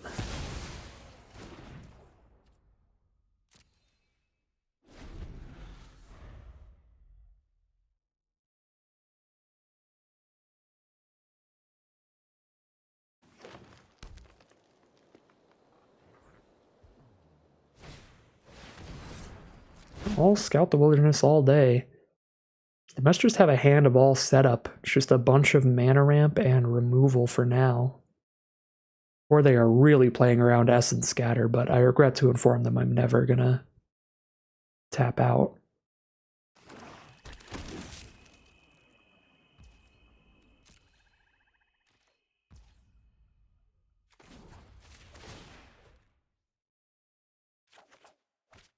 I like Tribute to Urborg a lot.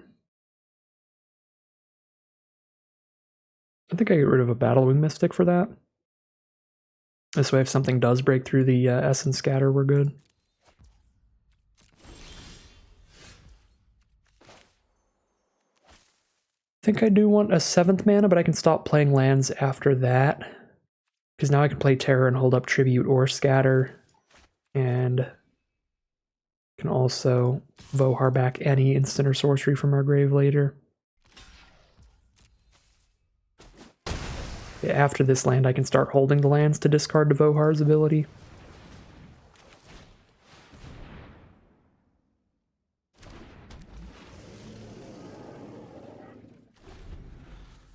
So Phyrexian Espionage is the big value play we could reanimate.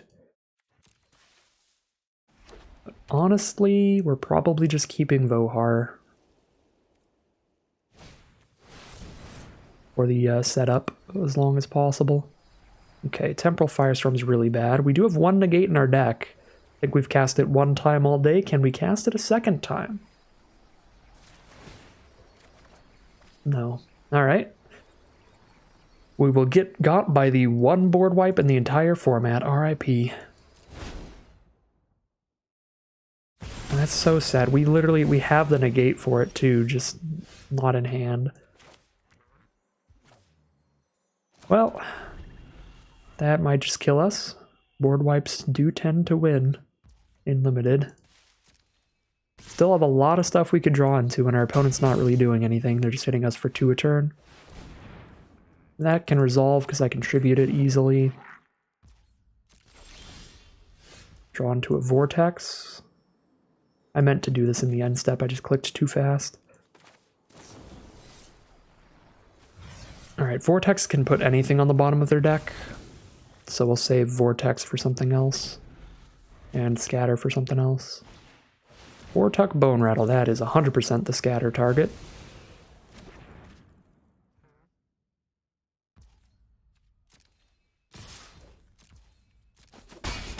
Go to 18. And they pass turn. It's a cut down. Just gonna keep taking 2 a turn. We have 9 turns to draw into something. I might cut down on 1/1. I don't think they'll have a lot of other cards I could cut down. Negate fashionably late. Probably still good in this matchup though. Yeah, I'm actually just gonna turn the 8 turn clock into a 16 turn clock, and then I mill out faster than I die here.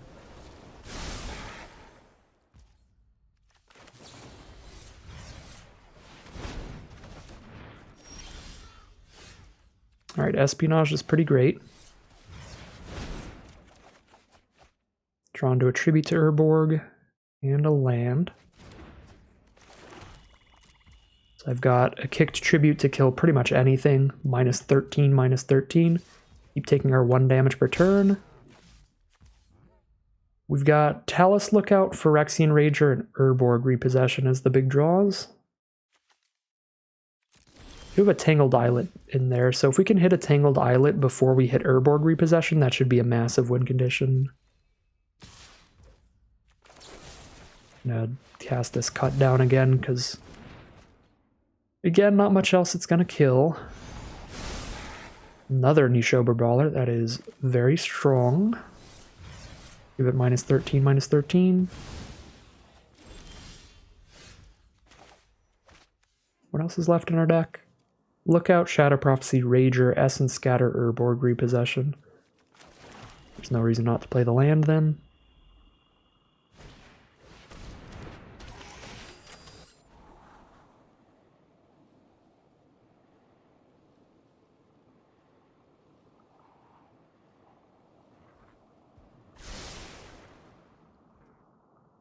Our opponent's got a Librarian, scrying them too. I Shadow Prophecy, I'm down to 5 cards in my library. I'm just gonna mill out here.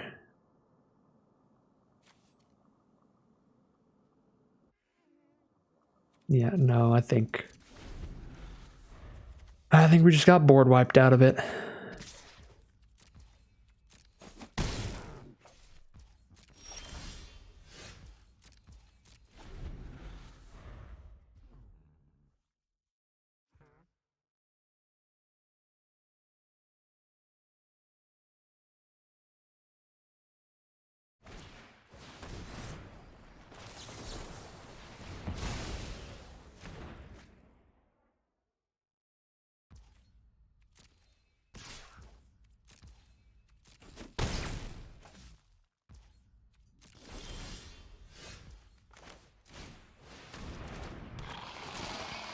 Oh, I like that we can see the order. So we know we're going to hit Tangled Islet. We're going to hit Tangled Islet after repossession. Yeah, there's no shot here. We just hit these cards way too slow. I guess we see the order because of Impulse.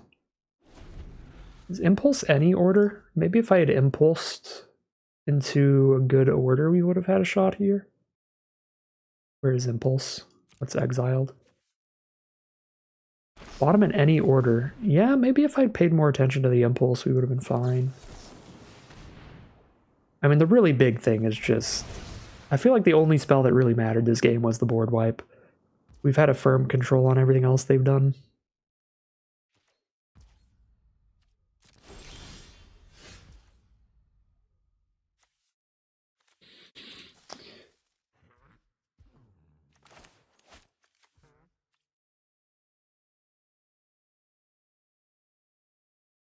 Have to repossess and cross my fingers here.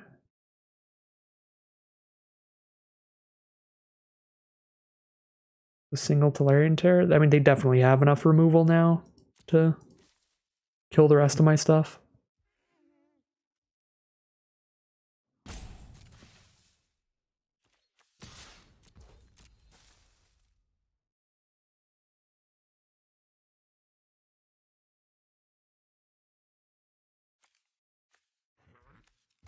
Yeah, the islet's too far down to wait for it, because if I wait for the islet, I'm not going to have it until... I'm not going to untap the islet until my deck has 0 cards in it. So I can't wait to repossess for 2 cards. I have to just repossess for 1, which means I could pick up Vohar and then sack Vohar and cast Repossess again, but that's the same as just repossessing Terror. So we just repossess Terror, let it die to their next Destroy Evil. Pass the turn.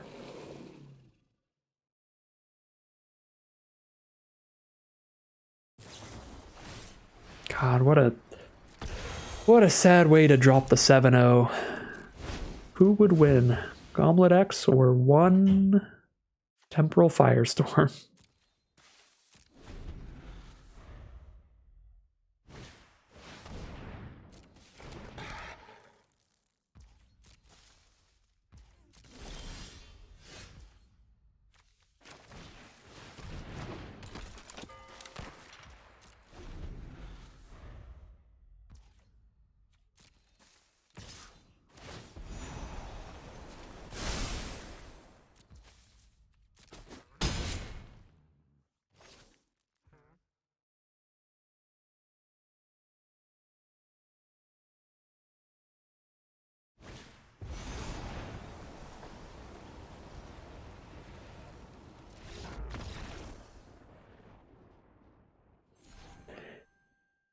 Never mind, I guess they have 2 board wipes.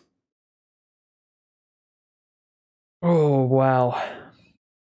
I didn't even remember that there were 2 board wipes in the format. I just remembered the Temporal Firestorm.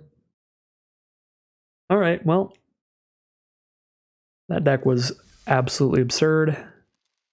Board wipes are pretty strong and limited, especially when you have 2 to make them really consistent. We were already dead to the first board wipe, but now I don't even think we would have won with a negate. Because it's likely they had that drag to bottom in their hand for a long time, because we just never played enough on board to force them to play another board wipe. So, unless if we had the negate early and they didn't have drag to the bottom until later in the game, then yeah, we could have just crushed them with Tolarian Terrors, but again, we have no way of knowing if they had drag to the bottom in their hand at the same time, because they wouldn't have wanted to cast it until basically that last turn anyway, so they just as likely could have just had drag to the bottom and Temporal Firestorm at hand from the start, in which case there was no shot. That's just pretty excellent collection of cards there. 6-1 heading into the final boss, round number 2. Here we are for the final boss, round number 2, Snap Keep. A little bit slow, nothing till turn 3, but the Shadow Prophecy is going to be for 3 domain, which means that we get to pick 2 cards out of the top 3, put them into our hand, and put 1 into the grave to fill out that grave for these Tolarian Terrors. Our opponent is on the play with a turn 2 Wrath, which could be a devastatingly bad start for us, because Wrath is quite a strong card, and we don't have any removal that can kill it until turn 4, with Tribute to Urborg, potentially. So Wrath could get some value going if they have a really quick opening hand here. They've got a lot of colors: Sunlit Marsh, Crystal Grotto, and an island, and an Academy Wall is the play. They now have 2 creatures on board, so that when they cast an instant or sorcery, they get to draw another card, making Wrath immediately a 2-for-1 before we can do anything about it, unless I Geyser the Wrath in order to tribute it next turn, which I think I'm going to do here. I'm going to Geyser... I guess if I Geyser the Academy Wall, it also stops them from tapping 2 untapped creatures, so sure, we'll Geyser the more expensive card. Trying to tribute to Urborg Wrath this next turn. Uh-oh, blue source up. Well, they 100% have a shore up, because that was auto-tapped, and it didn't hold up Sunlit Marsh. Which means we're kind of screwed. Cannot tribute Wrath to death. It's probably still the best play to just get the shore up out of the way. Because my other option is to draw 2. And if I make them shore up now, at least they don't draw a card off of it with Wrath. And if they don't have shore up, if they have like Timely Interference, it's definitely the best play. Just -1/-0, draw a card. So fingers crossed, Timely Interference, please. Alright. Yeah, this is the problem here, is that shore up is 1 mana, so they're never going to not have 1 mana up, so I can't really play around it.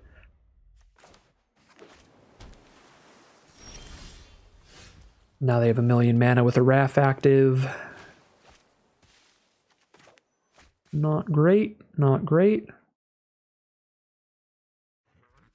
Mystic and Shadow Prophecy, I suppose.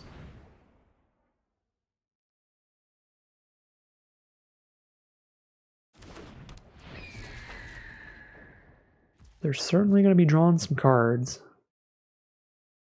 The Academy Wall with the draw discard as well being huge. Yep, there's Joint Exploration, turning from Scry 2, draw a card, into Scry 2, draw 2. Could have been Scry 2, draw 3, discard 1 if they wanted to draw and discard off of Academy Wall, but... Oh wait, they did do that.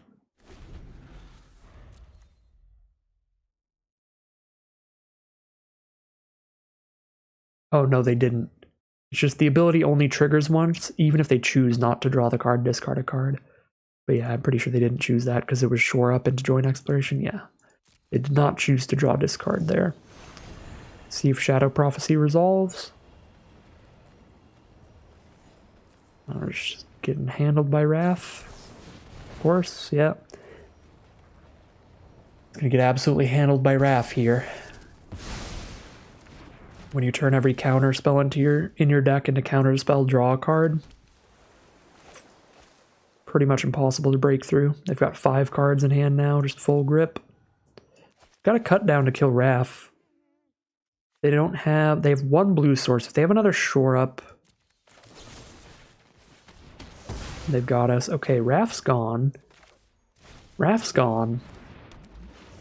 Ladies and gentlemen, Wrath is gone.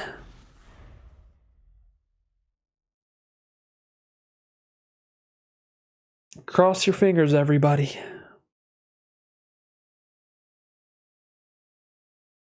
I'm praying. I'm hoping. They still have a full grip of cards. At least we have an Espionage to try to get back some amount of card advantage here.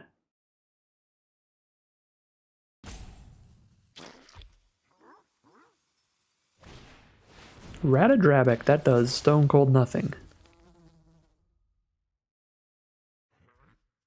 Literal stone cold nothing. If I Espionage and draw any land, I can play a Terror as well. So I'm pretty sure I do that.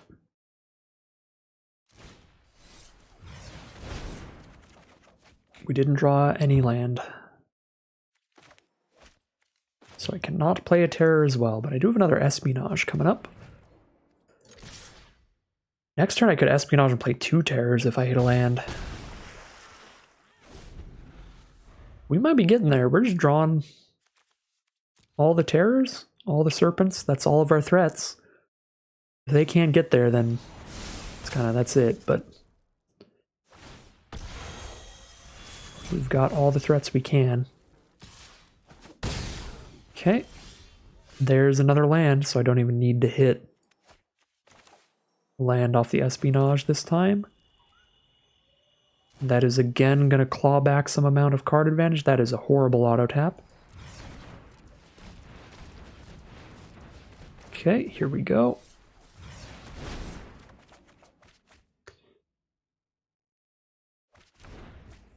Make them discard a Zaro Janin while they have a legend on board with Ratadrabek. So Ratadrabek would trigger with Zaro Janin.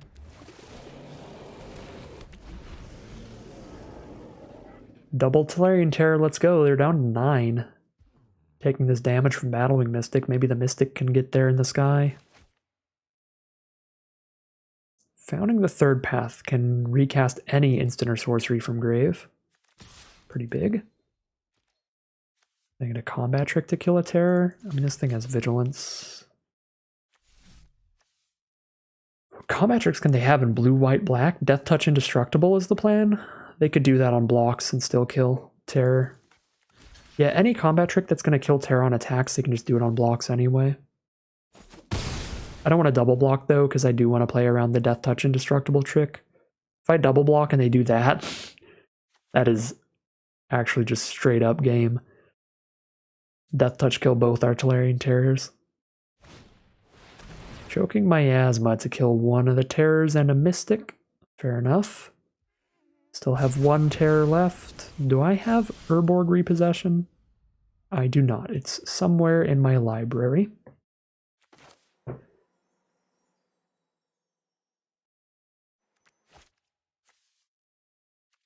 kill their 1 blocker. I want to Impulse for now.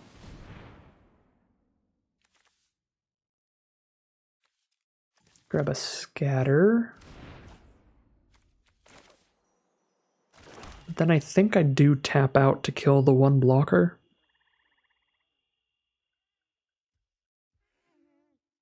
Well, they take 5 or just chump anyway. Yeah, maybe I just hit here.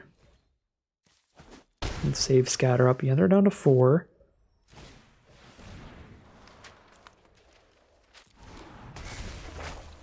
Mill myself here looking for Urborg Repossession, and there it is. We can recast an Urborg Repossession next turn to get 2 more terrors to our hand and immediately cast them, because they're going to be 1 mana.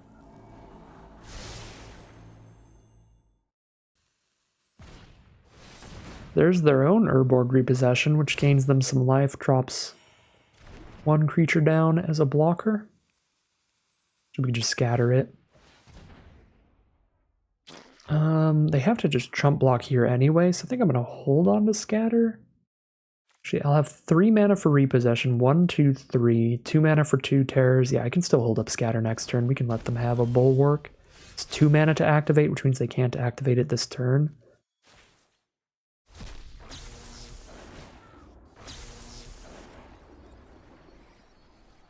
How do I... If I full control, it shouldn't auto-tap, right?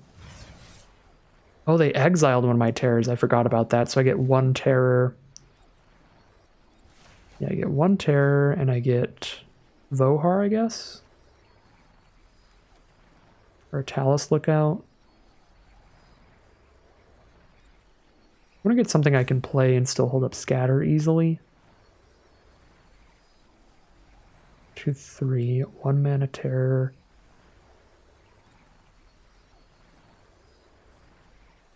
I think I can take the Talus Lookout.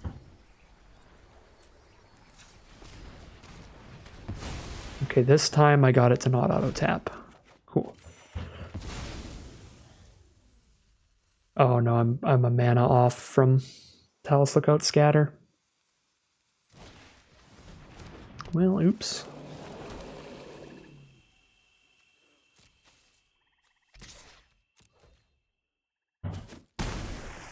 Go to 1? Oh, I want to play Lookout so bad now. I wish I grabbed Vohar. I could have played Vohar and scattered, and then if they chose to go to 1, then Vohar kills them off, just draw, discard, trigger. I mean, I guess their plan is to bulwark these things to be able to block? No, this thing's only a sorcery. They can't bulwark on blocks. I'm just gonna hold up scatter? I don't know what their plan is then. They have no way to kill these terrors on blocks? Okay, they don't have a plan. They're just gonna scoop them up. Fair enough. Okay, huge recovery that game. Turn 2 Wrath in a spell with... Turn 2 Wrath in a deck with a lot of instants and sorceries is such a huge card advantage engine, and they did draw like 3 or 4 cards off of it. So it was a pretty rocky start for us there, but did grind it out really well. Got pretty lucky with the draws, hitting all 3 of our boss monsters, the Tolarian Terrors, pretty early in the game to be able to turn that around and get a really threatening board state after we dealt with their Wrath. And then also hitting our Phyrexian Espionages to try to even out the amount of card advantage a little bit with some draw 2 and make our opponent discard a card. Just really, really good draws that game to get out of a bad starting position. So here's another look at the deck for today. Again, gonna end it as a 7-1 run. I would have loved to 7-0 with this. I think this deck was absolutely phenomenal and could have pulled off a 7-0, but our one loss due to the big board wipe kind of ruining our day. That was unfortunate. That was a sad one, but yeah, this deck is always going to play pretty poorly against the board wipes unless we hit the repossession pretty early to get those terrors. That, or if we had the negate to counter the board wipe. Those were our 2 outs that game. Neither of those were the case, though, because we had Impulse 3 possession to the bottom alongside the green source, the Tangled Islet, so we weren't going to get repossession until it was way too late and we were going to mill out anyway. And, of course, just did not have the negate for the board wipe, and even if we did, they might have had their second board wipe early, so that was the only loss there was to those board wipes. Very, very strong cards. Very strong deck from our opponent there as well overall. So many Showboard Brawlers and stuff.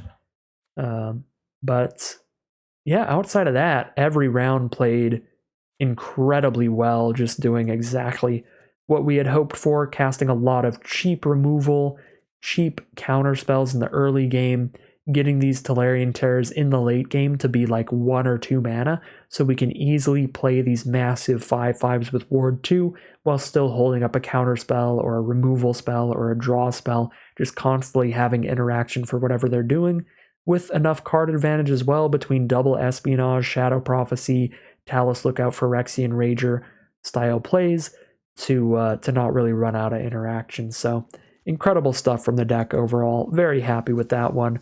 Played super well, played super fun, and we get a nice 7-1 run, getting the maximum prizes from this event.